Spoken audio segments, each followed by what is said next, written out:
안녕하세요. 순고쌤입니다. 순고쌤은 우리 주변에 숨은 고수쌤들을 발굴하고 있습니다. 내가 과연 순고쌤일까? 이런 생각하지 마시고 무조건 신청해 주시면 감사하겠습니다. 네, 안녕하세요. 오늘은 순고쌤으로서 고등학교 선생님을 한 분 모셔봤습니다. 이분도 사실 김혜민 선생님에 이어서 두 번째로 직접 신청해 주셨는데요. 세계시민교육, 경제금융교육, 에듀테크, 구글 등 다양한 활동 분야에서 활동하고 계시는 선생님 한 분 모셔보았습니다. 안녕하세요. 네, 안녕하세요. 네, 자기소개 부탁드리겠습니다. 네, 안녕하세요. 저는 현재 경남에 위치해 있는 창원용호고등학교에서 일반사회 교사를 하고 있는 6년차 교사 박병준이라고 하고요. 말씀해 주셨던 대로 제가 주로 관심 가지고 활동하고 있는 분야들은 에듀테크 활용, 디지털 대전환이라든지 세계시민교육, 그리고 경제금융교육 등입니다. 네, 만나 뵙게서 너무 반갑습니다. 네, 반갑습니다.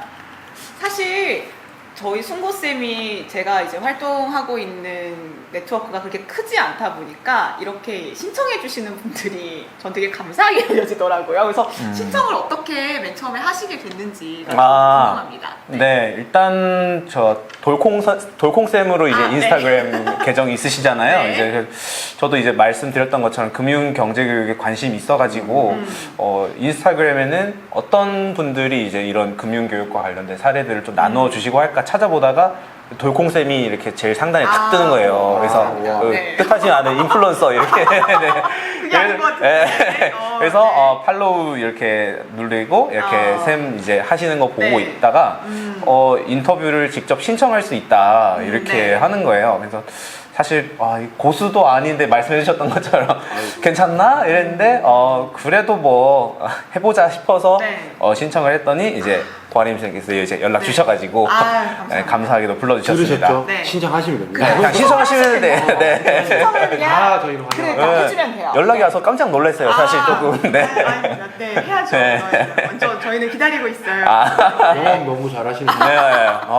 상당히 열심히 하겠습니다. 네. 네. 근데 사실 이렇게 신청을 하기까지 네네. 전에 사실 선생님 계정 이제 타고 들어가지고 이렇게 슬쩍 보니까 저보다 너무 활동도 엄청 길게 하시고 뭔가 되게 활동을 정말 많이 하셨던 것 같은데 사실 이걸 보다 보니까 오늘 이제 인터뷰를 딱 와서 준비하면서 든 생각이 이 선생님 과연 학창 시절에 어땠을까 이게 너무 궁금해지는 거예요. 그래서 선생님이 정의하시는 나의 학창 시절은 이런 캐릭터였다 이런 걸 좀 먼저 알려주시면 좋을 것 같아요. 지금 방금 전에 저도 사실 와가지고 급작스럽게 받은 질문이긴 한데 일단은 그 초중고가 좀 많이 달라요. 그러니까 초중 시절은 조금 상당히 이제 좀 모범생이라고 해야 되나요? 약간 그런 쪽으로 이렇게 선생님이 좋아하는 학생 스타일일까요? 약간 그런 식이죠. 그래서 네. 막 회장 같은 것도 막 이제 한 번도 빼먹지 않고 했었고 막 이렇게 선생님들이 병준이는 신뢰할 만한 학생이지 이런 거가 좀 있었죠. 좀 제가 말하긴 그렇지만 약간 엄친한 느낌이었는데 고등학교에 와서는 조금 이제 제가 외국어 고등학교를 갔어요. 이제 외국어 고등학교를 갔는데 아니요, 부산이요. 네. PF LHS 23기입니다. 그래서 갔는데 이제 거기 가니까 저 같은 애들이 한 400명 있는 거예요. 엄친아 400명, 엄친딸 400명. 네, 그래 400명 중에서 나는 한낱 미물이구나 막 이런 생각도 들고 약간 거기서 조금 무기력함을 느끼면서 조금 처지었던 때예요. 네. 그래서 사실 이제 쌤들이시니까 그런 얘기 이제 질문 많이 받으시잖아요. 선생님은 원래부터 선생님 하고 싶었냐, 어떻게 하셨냐 이런 얘기하는데 저는 사실 교사가 되고 싶다라는 생각을 가진 적이 학창 시절에 단 한 번도 없어요. 사실은 그래요. 단 한 번도 없고 어쩌다 보니까 성적에 맞춰서 이제 제가 대학교를 가게 됐어요. 성적에 맞춰서 이제 가고 난 다음에 근데 보니까 제가 사람을 대하는 걸 좋아하는 그런 사람이더라고요. 지금 이렇게 나와서 말하는 것도 좋아하는 사람이고 몰랐어요. 친구들이랑 이렇게 어울리고 이런 것들 하면서 그건 다들 좋아하는 거 아닌가 싶을 그 정도인 거지. 이제 뭐 그냥 다수의 어떤 사람들 앞에서 뭔가 말하고 내가 영향력을 주고 이런 것들을 좋아하는 것까지는 이제 제 학창 시절에 몰랐던 거죠. 근데 대학에 와서 이제 일반 사회 교육을 공부해보고 이제 사회학이나 뭐 경제, 정치학, 법학 공부해보니까 너무 재밌는 거예요. 다행인 진짜 거죠. 다행이다. 네, 진짜 그래서 다행이다. 네. 예, 실습 나가서 또 확실하게 이제 마음을 굳히고 적성이 아, 맞구나. 임용을 이제 준비 진짜 해야 되겠구나. 내가 교사가 되고 싶은 게 맞구나 싶어서 그때부터는 이제 진짜 공부다운 공부를 막 한 것 같아요. 그래서 지금 왔네요, 이 자리에. 네. 그러면 이렇게 정리할 수 있겠네요. 사람 좋아하는 사람? 아, 예. MBTI 혹시 물어봐도 돼요? 아, ENTJ로 가고 있는 ENTP입니다. 네. 나도 ENTJ. ENT. 원래 ENTJ. ENTJ 모임인가요, 여기? 네. 아닙니다. 교사 중에 많은 것 같아요. 맞아. 네, 엔트제가 많더라고요. 네, 그러더라고요. 이게 원래는 제가 계획형이 아니거든요. 네. P예요. 완전 좀 즉흥적인 거 좋아하고 있는데 이 일을 하면서 J형이 되어가고 있는 것 같은. 어쩔 수 없는 이건 거. 다들 네. 사회인으로서 너무 공감하시는 네. 이야기가 아닐까 네, 싶네요. 사회인이 되면 J가 됩니다. 그렇죠. 그래야 할 수 없어. 맞아요. 그죠. 아무튼 그렇게 사람을 좋아하니까 네. 이제 또 세계 시민 교육에도 아, 열심히 그렇죠. 하시나 봐요. 네. 아, 네.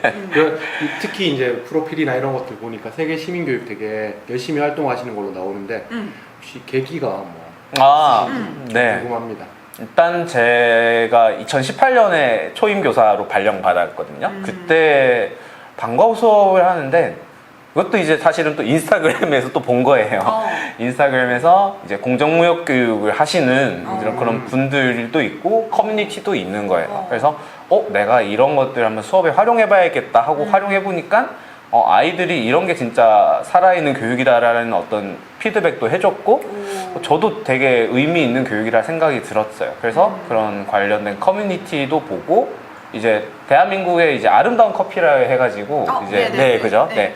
가장 유명한 이제 공정무역 재단이 있어서 거기서도 이제 뭐 연수 같은 것도 받아보고 관련해서 사례도 이렇게 나누고 하다 보니까 너무 재미있더라고요. 그래서 결정적으로 거기서 활동하시는 분 중에 이제 제가 거의 멘토처럼 이제 여기는 선생님 한 분이 계세요. 경기도에 이름은 밝히지 않겠습니다. 좀 부끄러워하실까봐. 그래서 모 선생님이 계신데 뭐 그분께서 이제 관련한 어떤 일이라든지 관련한 어떤 수업 사례라든지 그런 것들을 이제 추천을 막 해주시고 하니까 재미있고 어쩌다 보니까 지금까지 계속 세계시민교육 쪽으로 이렇게 관심 가지고 활동을 하게 되는 것 같아요. 네. 그럼 세계 시민 교육과 관련해서 뭐 학생들이랑 막 특별하게 활동도 많이 하셨을 것 같은데 좀 기억에 남는 그런 사례가 있으세요?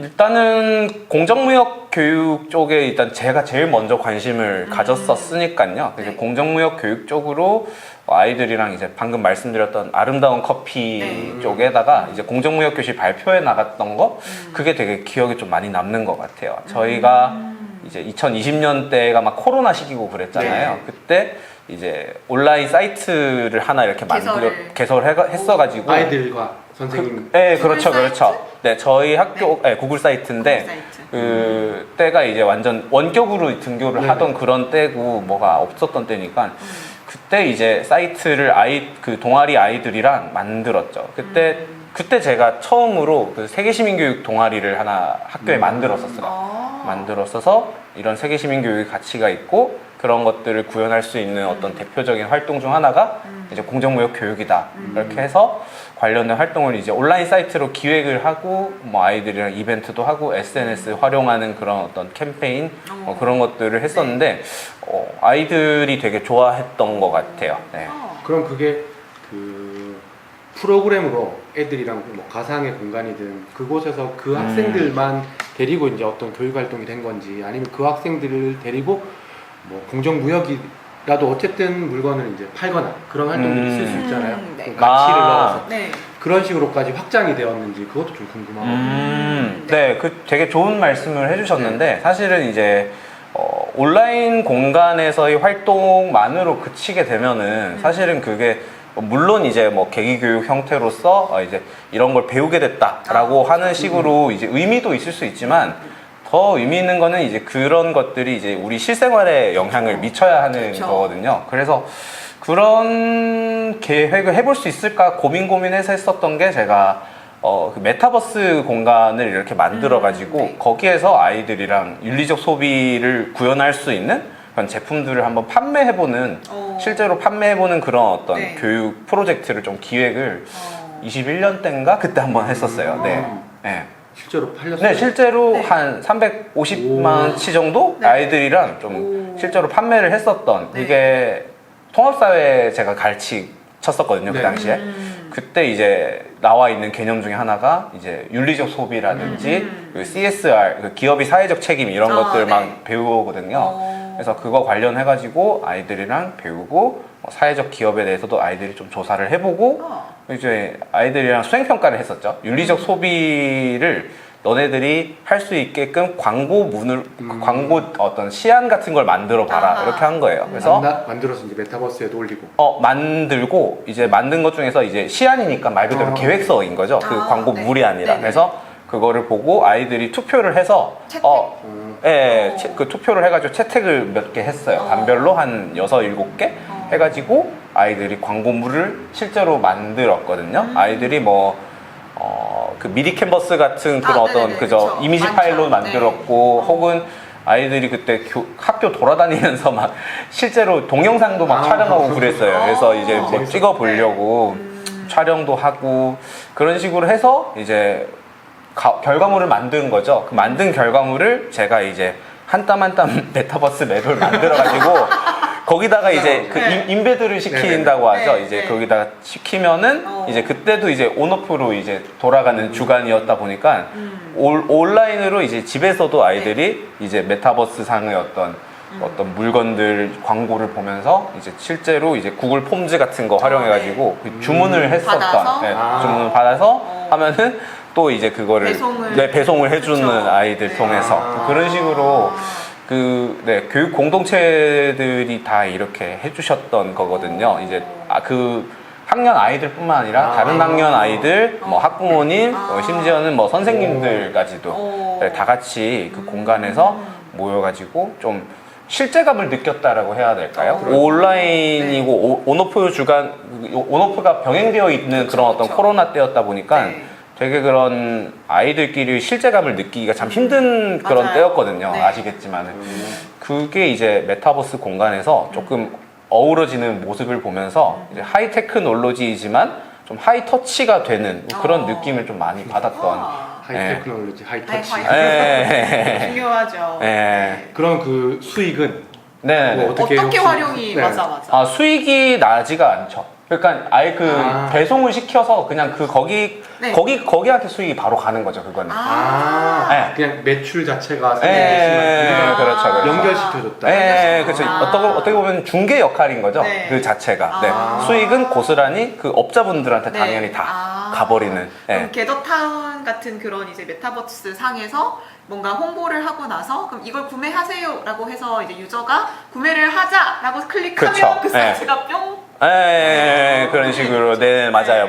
네. 오. 그렇게 해서 그러면- 집계를 해봤는데 그 정도 팔렸더라고요. 네. 그러면 저 또 궁금한 것 중에 하나는 이제 실제로 어떻게 보면 이제 냉정하게 얘기하면 현실적으로 얘기하면 아이들 자기 손에 쥐는 건 없는 거잖아요.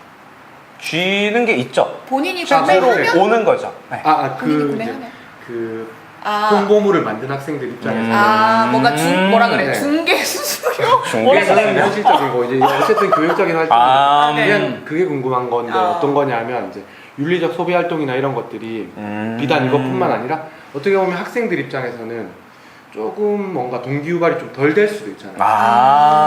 그런 생각이 잠깐 언뜻 들어가지고 이런 윤리적 소비나 공정무역 활동들이 맞아. 학생들한테 어떤 식으로 동기유발이 되는지 혹은 선생님만의 특별한 또 학생들을 노하우. 동기유발을 시키기 위한 네. 그런 것들이 있는지 좀 네. 궁금해요. 네, 저도 이게 비슷한 사례로 저도 네. 정말 딱 같은 해에 21년도에 6학년 아이들이랑 창업 프로젝트를 네, 네. 한번 학년에서 해본 적이 있었거든요. 근데 그거와 관련해가지고 이런 윤리적 소비와 같은 내용도 같이 담아서 하는데 사실상 아이들에게 그 공정무역 하면은 이제 초등에서는 초콜릿 이게 제일 이제 대표적이죠. 네, 그쵸. 초콜릿을 네.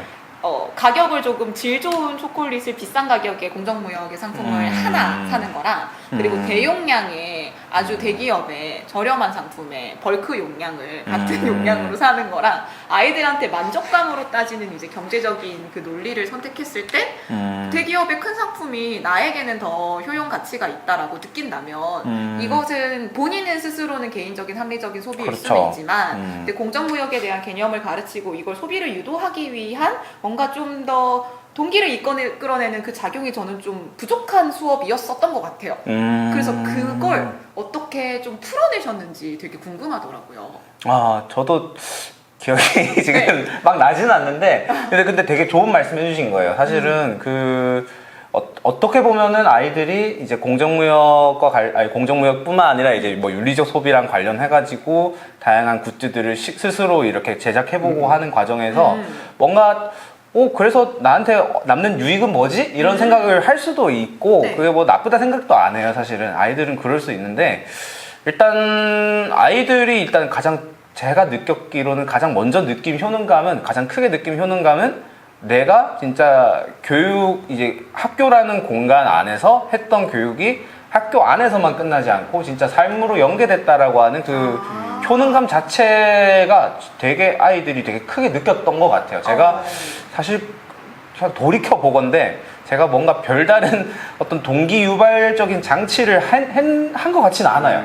그냥 그런 어떤 효능감 자체만으로도 아이들이 충분히 동기화가 됐던 정말 좋은 아이들이었지 않나 지금 생각해요. 아이들이 스스로가 그런 동기 유발이 됐었던 것 같아요. 삶과 연계된다. 혹은 뭐 이제 조금 풀어갈 수 있는 방법은 저는 가끔씩은 이제 관련된 뭐 게임 같은 거를 이렇게 조금 해본다거나 이제 공정무역 교육을 하면은 가장 이제 많이 하시는 게 뭐 바나나 게임 이런 거잖아요. 그죠? 그런 것들 하면은 아이들이 충분히 과몰입 같은 거를 많이 하거든요. 그래서 과몰입하면서 이런 어떤 감정이입이라든지 공감 능력 같은 것들을 많이 키우게 되더라고요. 그런 거 하면서 이제 기타 등등 다양한 게임 같은 것들을 조금 풀어보면서 진짜로 좀 감성적인 역량을 좀 이렇게 끌어내볼 수 있는 그런 식으로 조금 풀어가려고 노력을 하고 있어요. 네. 그럼 제가 이해하는 바로는 어쨌든 이 공정무역 자체가 그냥 교사가 꾸며놓은 어떤 가상의 그런 걸로 끝나는 게 아니고 실제적으로 실제 하는 어떤 물건들을 자기들이 홍보해서 팔아보고 이런 과정들이 있었기 때문에 애들이 잘 몰입할 수 있었다. 네, 일단 그렇게, 우리 네. 개정교육 과정에서도 삶과 연계된 그쵸, 그런 그쵸. 교육을 얘기를 많이 가장 정말 많이 중요한 얘기하잖아요. 네. 근데 그런 것들을 이제 좀 느낀 거죠, 아이들도. 네. 그럼 이제 공정무역에 대한 내용은 선생님이랑 같이 한번 이야기를 나눠봤는데 보드게임 쪽에도 좀 관심이 있다고 네, 얘기를 네. 들었었어요. 그래서 저희는 아무래도 이제 초등에서 근무를 하고 있다 보니까 좀 초등에서도 활용을 할 수 있을 만한 사례나 아니면은 아이들이랑 직접 하시면서 좀 기억에 남았었던 활동 사례 같은 것도 소개를 해주시면 감사하겠습니다. 제가 사실은 이제 고등학교 교사다 보니까 초등학생 제일 어려운 게 그거예요. 초등학생 아이들이 수준을 모르겠고 갈피를 못 잡겠다? 뭐 이런 생각이 좀 많이 들거든요. 그래서 보드게임을 물론 종종 하기는 하는데 이제 그렇게 막 아주 큰 뭐 관심을 가지고 메인으로 잡아서 이렇게 제가 활동하고 있지는 않아요, 사실은. 근데 일단 게이미피케이션 이제 활용한 교육 같은 것들이 이제 그죠. 몰입감도 주고 방금 말씀드렸듯이 아이들이 감성적인 그런 것들도 끌어낼 수 있고 한 데 있어서 그리고 그 게임이라고 하는 것 자체가 이제 맥락 기억이잖아요, 어떻게 보면은. 그래서 그런 걸 통해서 좀 기억을 장기화시켜 줄 수 있다 이런 쪽으로 되게 많이 공감을 하고 이렇게 하고 있는데 제가 해봤었던 그 보드게임 중에서 애들이랑 제일 해봤던 것 중에서 제일 그 인상 깊었던 게 낯선 이유의 투자였던 것 같아요. 그 이름이 잘 정확하게 지금 기억이 안 나는데 낯선 이유의 투자였던 것 같아요. 그게 이제 젠트리피케이션을 다루는 그런 투자인데 거기 그 보드게임을 만드는 회사도 사회적 기업이에요. 이제 가치교육 컨설팅이라고 하는 사회적 기업에서 이런 보드게임을 되게 다양하게 만들거든요. 뭐 모두의 학교라 해서 뭐 특수학생들을 위한 학교 설립 이런 것들도 뭐 게임으로 좀 풀어나가고 일단 그 중에서 제가 해봤던 거는 이제 젠트리피케이션을 막고 이제 상생 협약을 체결하는 이제 공동 미션을 가지는 그런 투자 게임이었어요. 이제 그거를 하는데 아이들이 그 협동형 게이미피케이션이라고 해야 될까요? 이제 게임인데 보통 게이미피케이션 얘기를 하면은 아이들이 제일 안타까운 게 그거예요. 뭔가 했을 때 이거 어떻게 하면 이겨요를 먼저 물어보잖아요. 항상 그 경쟁 중심의 네.